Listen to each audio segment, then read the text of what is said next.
What if you could get personalized advice for your biggest choir problems? In this special Q&A episode, Bethany Main and I are answering all of your top questions about choir rehearsal, covering everything from vocal warm-ups to teaching harmony and all the things in between. It's the Happy Music Teacher! Are you an elementary music teacher who's frustrated and overwhelmed? I'm Jeanette Mahalchik, a happy music teacher who loves teaching every day, but it wasn't long ago I was in your shoes.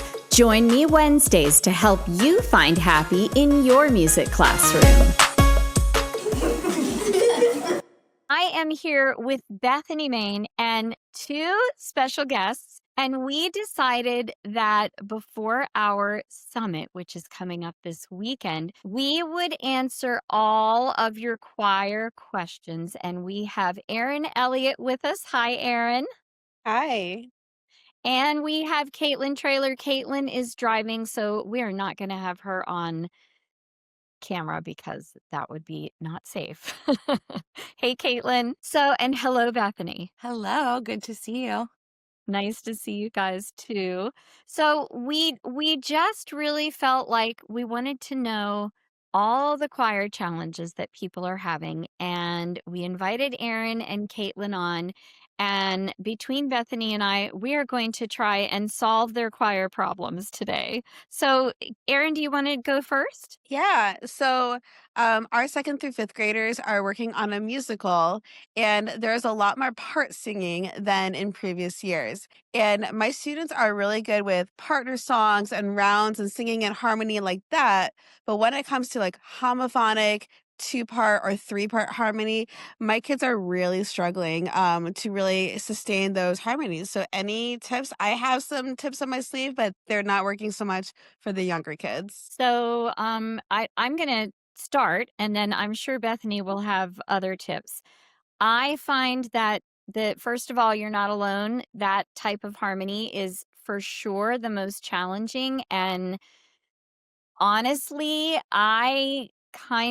because I only saw my students for 30 minutes at the most once a week, we kind of decided not to do those kind of harmonies. For, the last like maybe 5 years that I was teaching, and it broke my heart because I really wanted to do it, but it just got to the point where it was a struggle, and the students weren't remembering the lyrics, let alone the two-part harmony. But when I taught, I used to teach, I would divide my students between fourth and fifth grade, and I would have each of them on a different day, and we would work just those harmony parts. And then when it got closer to the concert, we would put them together, and that ended up working out really well. So those are my thoughts. How about you, Bethany? Yeah, I mean, you are not alone for sure. I think that's a really difficult thing for especially like those second and third graders who you Yes.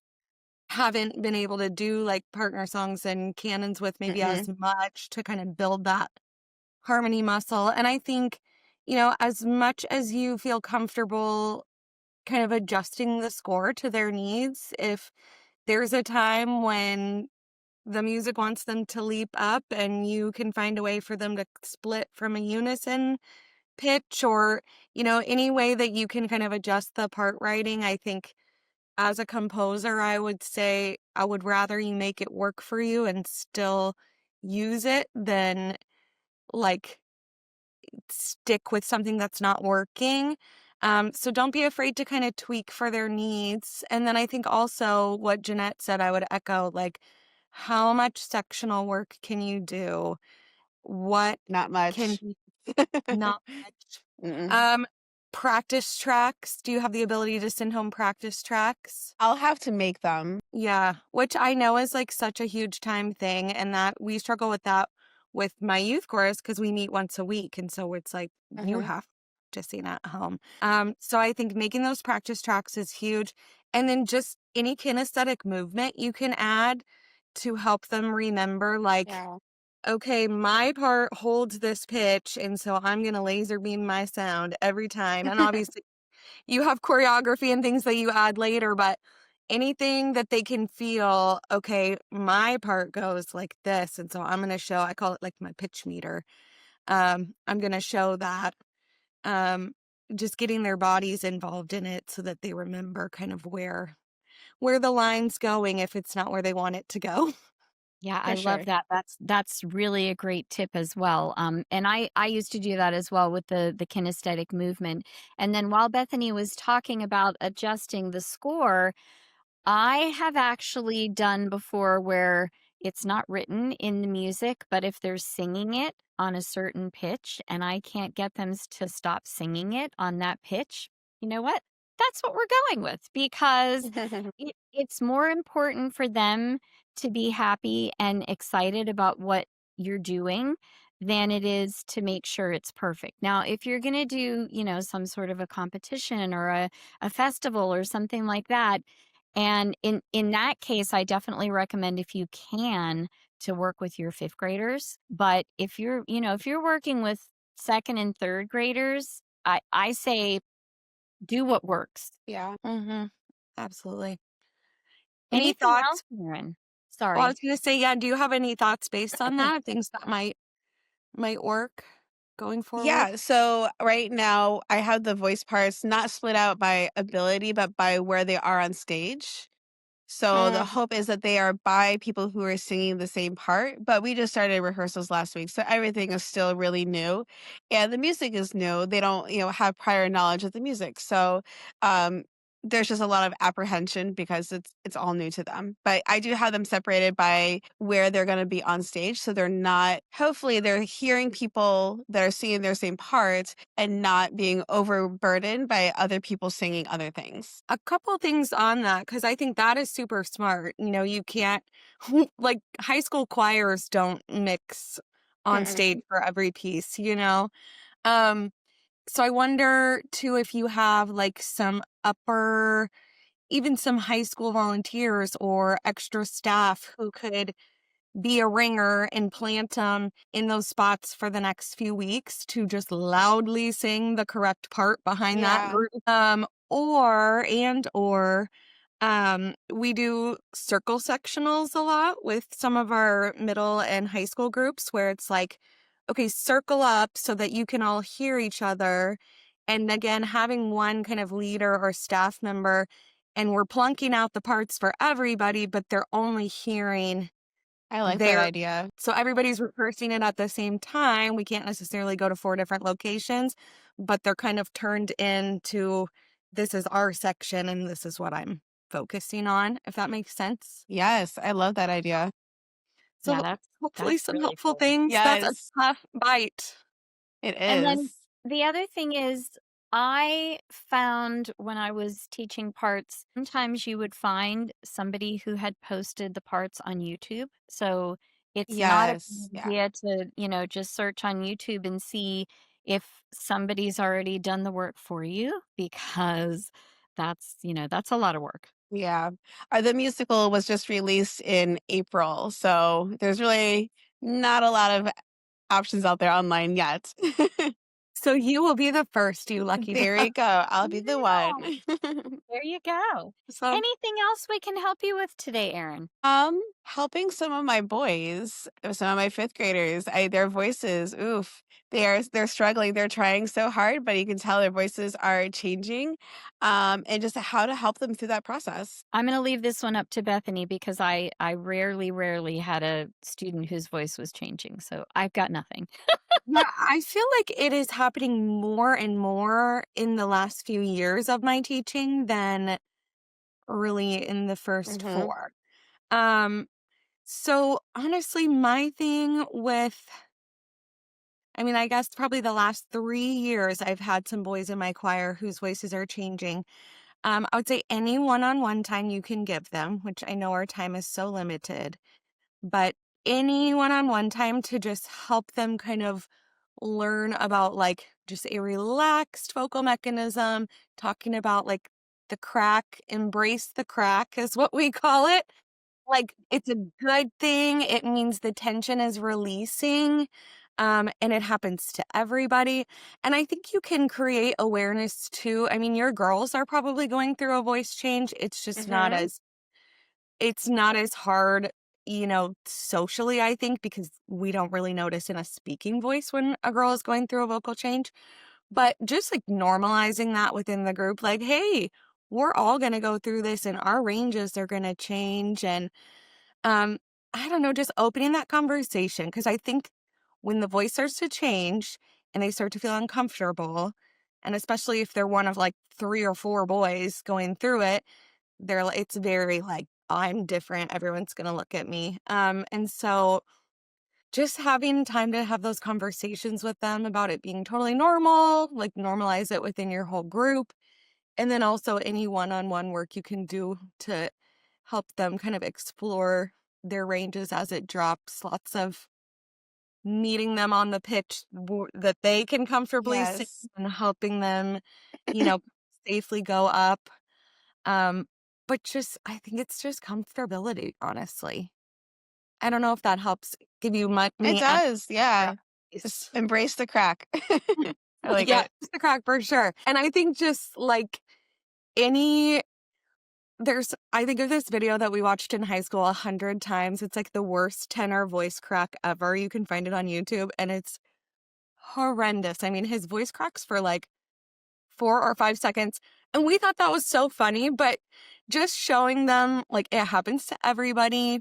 Mhm. There's I wish I could remember the website, but you could Google it and I'll try to after this, but it shows different famous singers' ranges, like their vocal ranges. And so you could kind of see like, ooh, where do you think your voice is gonna land? And look at how wide this spectrum of voices is.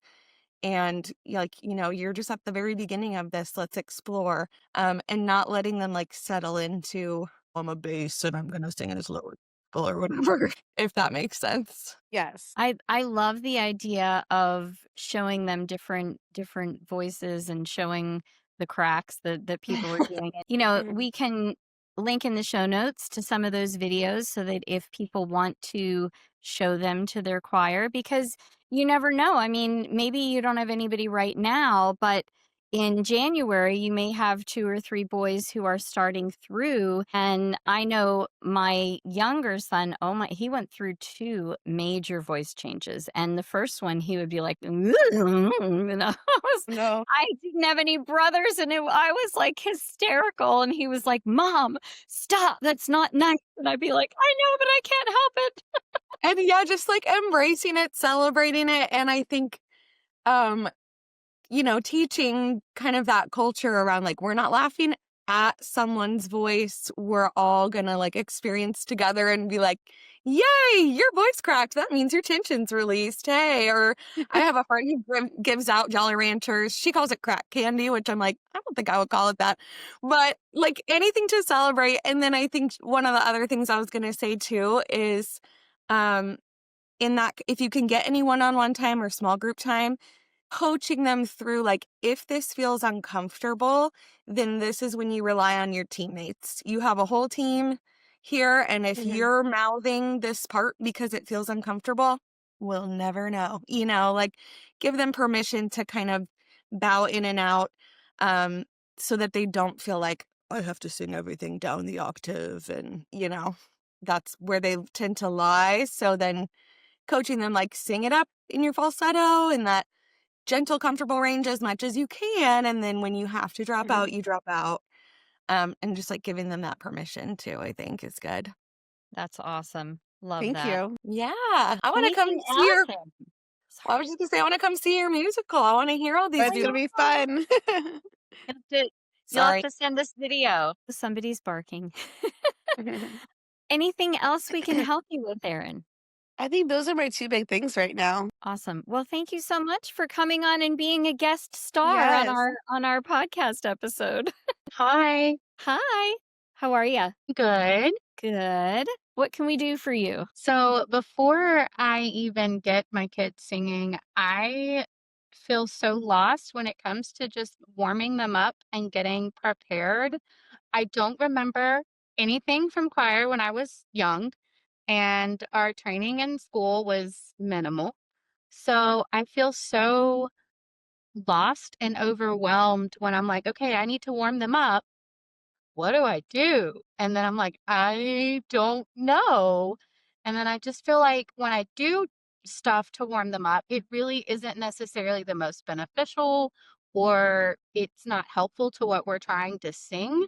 And I feel like I'm just like spinning my tires over and over again. And I just don't know what to do to warm them up. Does So, that make first of sense? all, we have I'm going to be doing lots and lots of warm-ups in my session for the choir summit that's coming up. The Choir Tune-Up Elementary Choir Summit is the name of our summit. If you haven't heard about it yet, and if you stick around till the end, we will give you a link, and there'll be a link in the show notes so that you can join our summit. But in the meantime, I would say using props is really fun. I love to toss things to my students, to get them singing in their head voices, toss a ball or like one of those, Nerf balls or something like that. I love to use scarves to, get them singing smoothly, that sort of thing. So lots of props are really helpful. I spent a lot of time using props when I was warming up. And then I tried to be thoughtful about what was I gonna be working on that day? Like, what was a tricky part that either I knew because I had looked at the music or I knew because the students were working on it and I knew that, maybe there was an entrance or a cutoff that they weren't quite getting. And maybe I could use a visual to, show them either with my hands or one of my biggies was always, we would all cut ourselves off like this together, that sort of thing. And that can be part of your warm up where, you work on a skill that while they're warming up, they're also working on a skill because we're all running on such limited time. So that's what I have. I think that's so true, Jeanette. And just even having the 2 minutes to think kind of what are my goals for rehearsal today, I know is tough. And so to build on that, if you can make some kind of list, I mean, it does not have to be extensive by any means, but some kind of list of like, okay, this group today really needs help with holding on to their parts. So I have a canon or a partner song, or I'm going to have them sing solfege around or whatever. And you just have those ready. This group today, they're going to need help with diction. That's our focus. So what tongue twisters do I have? Like make a list or, vowel unification. And so I have my list of the ones I choose for that, or an octave leap, because then that's like breath support. If they're sliding, there's lots of different things you can do with each warm up. But if you can like take 10 minutes and categorize all the warm ups, and they could go in multiple categories, right? But that way, when you're looking at what your rep is for the day, you're like, okay, definitely some octave leap stuff here that I want to fix. And so I can just go to my list and like pull that one. And then also what Jeanette was saying, just anything props, anything kinesthetic. I find like really, I do 2 warm-ups per day because I only have 30 minutes. And so I have one that's like purely a kinesthetic focus, like bring us all together, get all the sides of our brains working. Sometimes that's singing, sometimes it's just body percussion.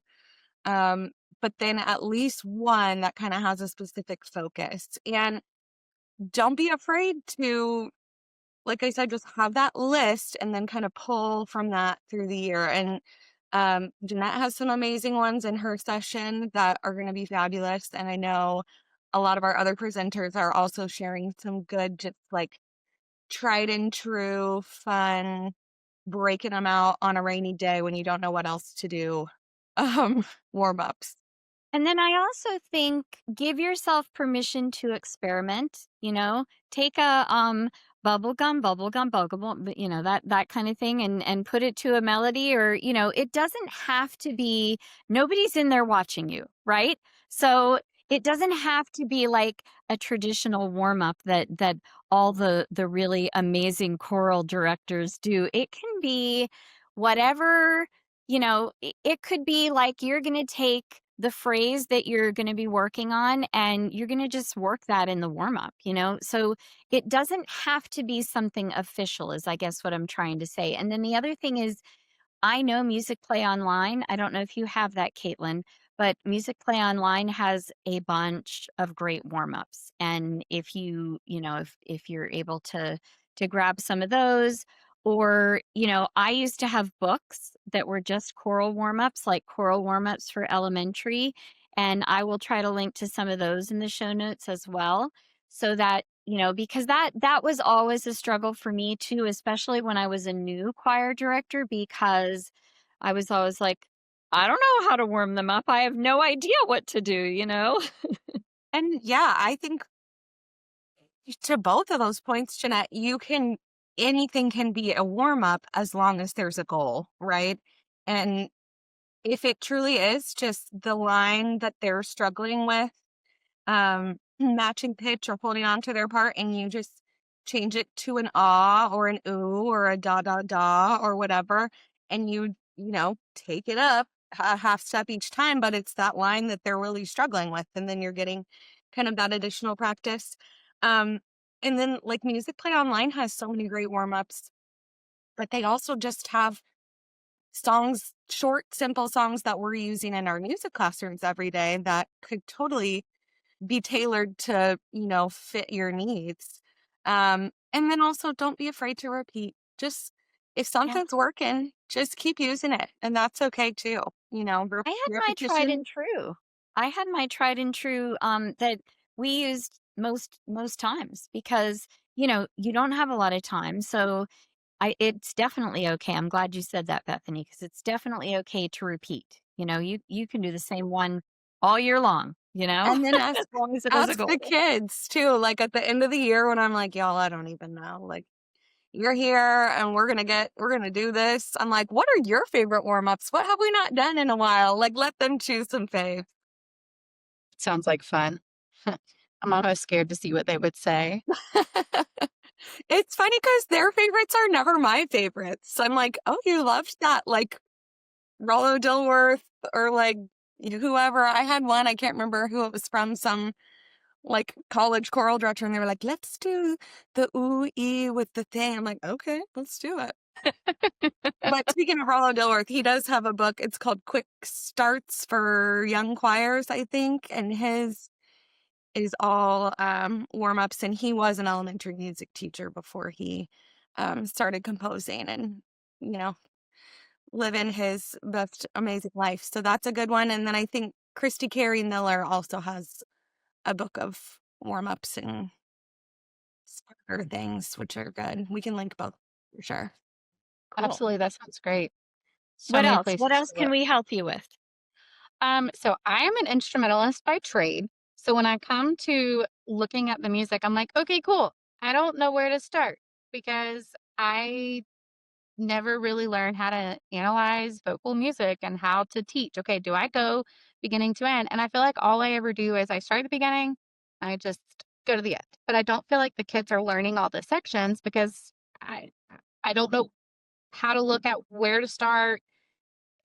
Does that make sense? I Totally. Yeah, hope it makes sense. Totally. absolutely. And again, that's very normal because, I grew up as a choir person, but running a choir is so different from singing in a choir. And you can go back and go, what did Mr. Hage have us do when we were, it's Yeah. like, um, so what I would usually do is we always would start out listening. Like I would have them listen to the songs, and usually it would be like as they were coming in, we would listen to whatever song, if I was just introducing it, whatever song we were going to be doing that day. And then I would try to pick out some parts, Just by looking at, from even being an instrumentalist, if you've got like an interval that's kind of a hop or like up or down, that's going to be a challenge for your students. And I know I remember in one of our workshops, she talked about doing something that was really fun to start out. So, and definitely chunking, like, little pieces of the music so that, the places where that are gonna be challenging or that are really silly and fun, that's where I would always start. Yeah, I definitely think chunking is important, but then like placing it back in the context just kind of over and over. Like not to get too into the weeds, but like teach the chorus first, that's going to hook them and you're teaching, 2 lines at a time, and then once you have your 4 of the chorus, then you sing that a few times, and then how do we get to the chorus? We're gonna work just a little bit backwards, and then we're gonna do that whole thing together, and then, like, do you project your music? Do your kids hold music? Are they ever looking at They words? have they have lyric sheets that they look at. So they look at the Okay, words, yeah. perfect, and I would maybe, like, color code or highlight, yellow is the chorus, and we know because I think it is that roadmap for them too, and sometimes in music, composers are not always super gentle with our little tiny people brains, and they're like, No. the second time this comes back, it's going to be just a little bit different. So notice that if as you're choosing music and either say that's not going to be worth the stress this time and maybe next time, or that's the first thing you teach is the first time we do it this way. And there's this kind of cue or kinesthetic thing that we're going to do to remember. We come in on 1 the first time, but the second time we come in on the and of 4. How fun is that? And like, just kind of building that awareness of, like, where it's different, um, and anytime they can see kind of just that roadmap in front of them. And then I also, like, as we're starting to memorize, if you can make it a game, like, "Okay, who can tell me what comes next?" And I sing a part, and then who can tell me what's next? Then even if they're not sure, somebody next to them will be, and then they'll be like, "Oh, yeah." Or I'll do sorry, this is 19 ideas, I'm just gonna keep talking, is that okay? Yes. Yes, Um, please do.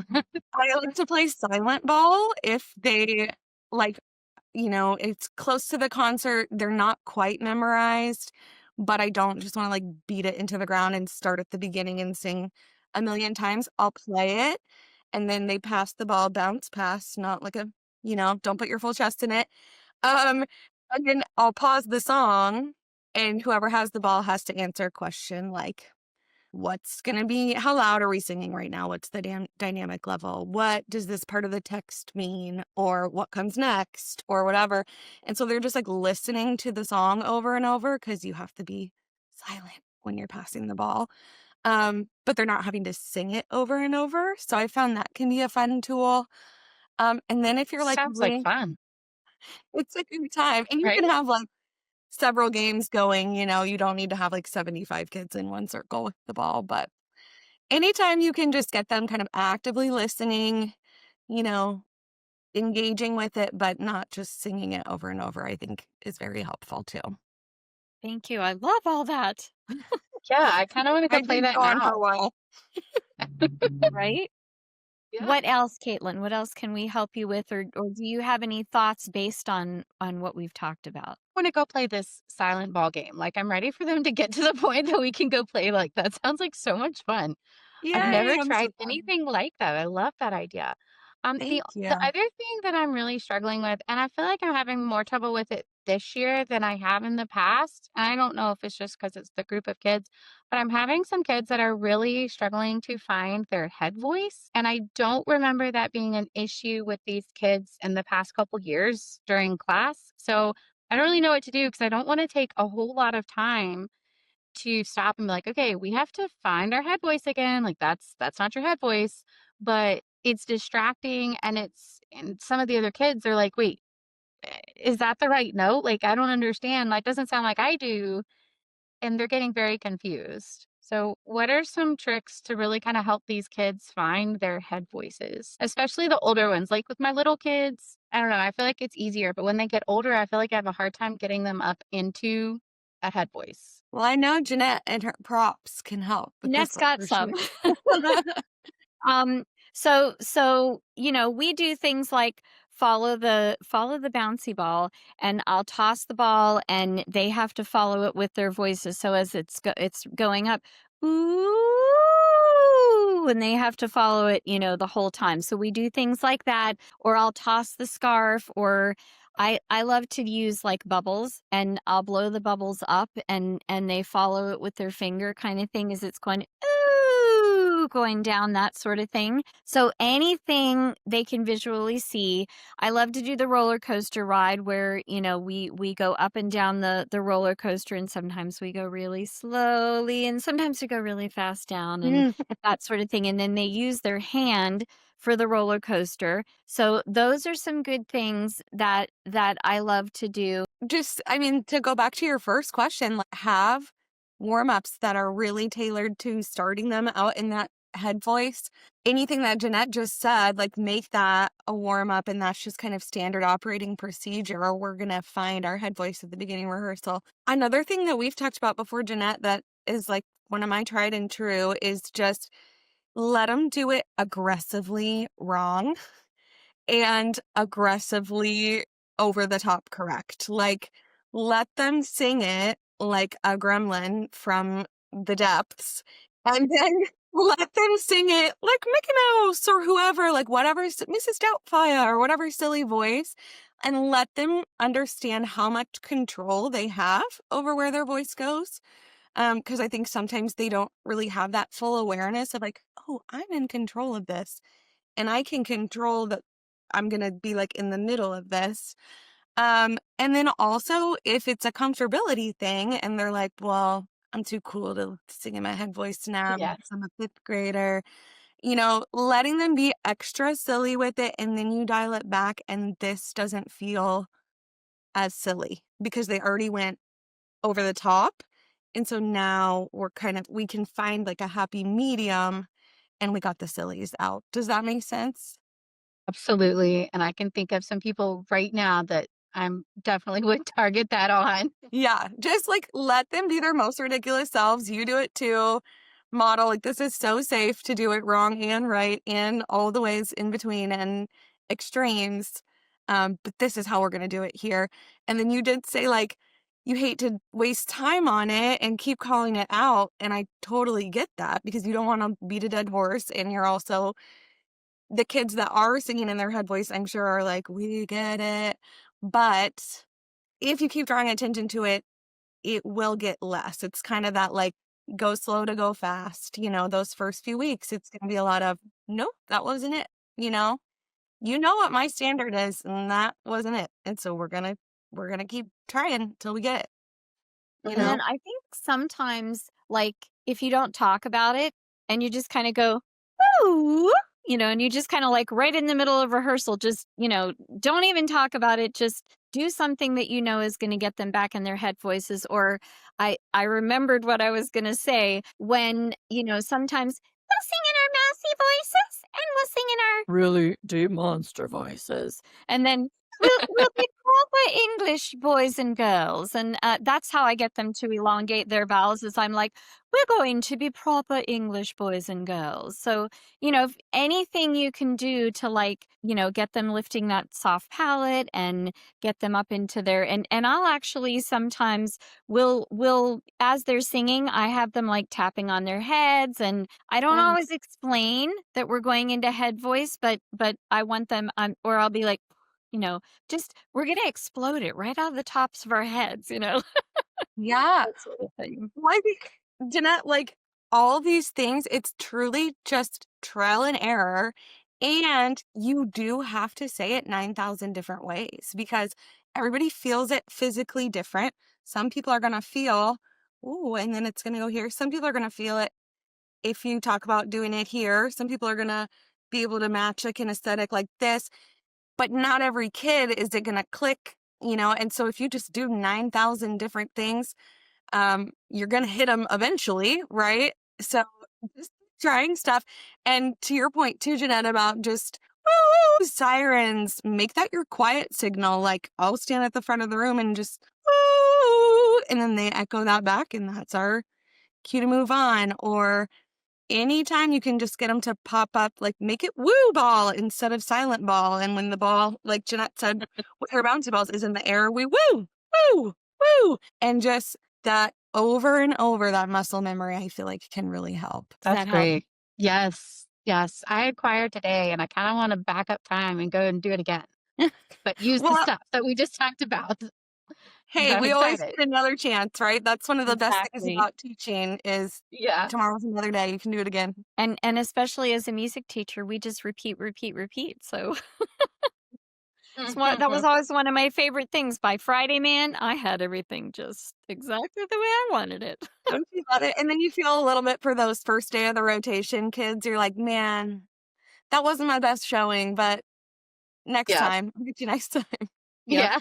Can I say one more thing about the head voice, chest voice? Please. Yes. It is not inherently bad to sing in chest voice, I will say. I think if we can help kids do it healthily, there are times and places for it. And so if you have like a Broadway baby who is living for that belt, program a piece where they get to sing the solo and just live that. Or, program something really soulful. Um, Gospel is not really asking for like the most proper British tone, right? Or get like an Eastern European, like Hungarian, really like, yeah, yeah, yeah kind of sound. Like, try to program for that. And then they can really feel kind of that spectrum of like, we have, like I said, so much control over where our voice can go. And there are different times and places to use it differently. Um, and just then coaching how to do that healthily. But chest voice is not inherently bad. It's just maybe not what we're always going for in an elementary choir sound. Cool.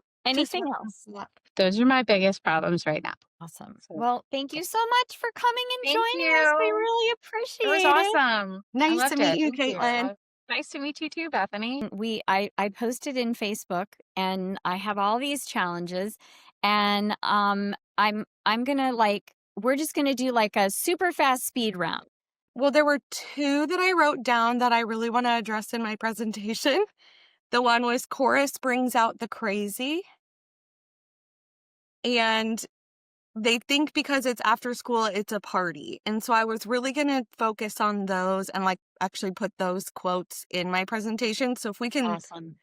skip those, Sounds good. we can talk about anything. I mean, a lot of people talked about limited rehearsal time and Yeah, let's behavior. talk a little bit about limited rehearsal time because I know for me, when I taught in Florida, I had like, an hour, which was Mhm. amazing. And then I came to Alabama and they were like, "No, we don't do choir rehearsal after school. It's going to need to be before school." And then it was like kids are getting off the bus and they're Well, going to and the gym and they're going to breakfast and I need to go to the bathroom. And, I would get like 20 minutes at the most. So tell us a little bit about how can you expedite and cram as much knowledge in as possible?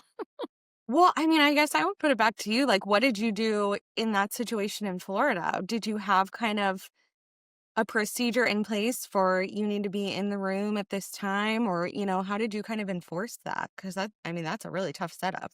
It was a tough setup, and there were years where I had repeat offenders, and I finally just closed the door and locked it, and I said, I and I was so mean, We'll but try again but I tomorrow. did because, it would be like 10 minutes in, and unless I knew there was a late bus, they were just lollygagging, getting there, and, so I just closed the door, and, they would knock on the door, and I would wave at them, and, they would know, "Oh, okay, I guess I can't come to rehearsal today." So and I mean, obviously, if a parent had emailed me and said, "We're running late," I was letting that kid in, because that's not their fault. But if I knew it was a repeat offender, I'd be like, "Sorry, not today." So Mhm.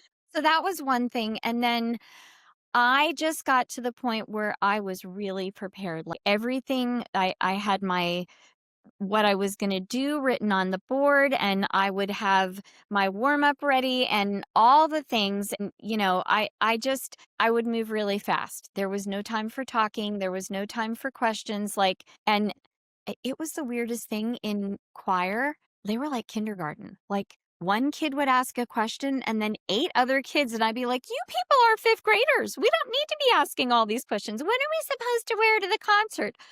The concert is 3 months away. We don't need to worry about that right now. So I got to the point where I had a little box, and they would put their questions into the box. And that's how I would address them, because I didn't have time for questions. I did not take roll.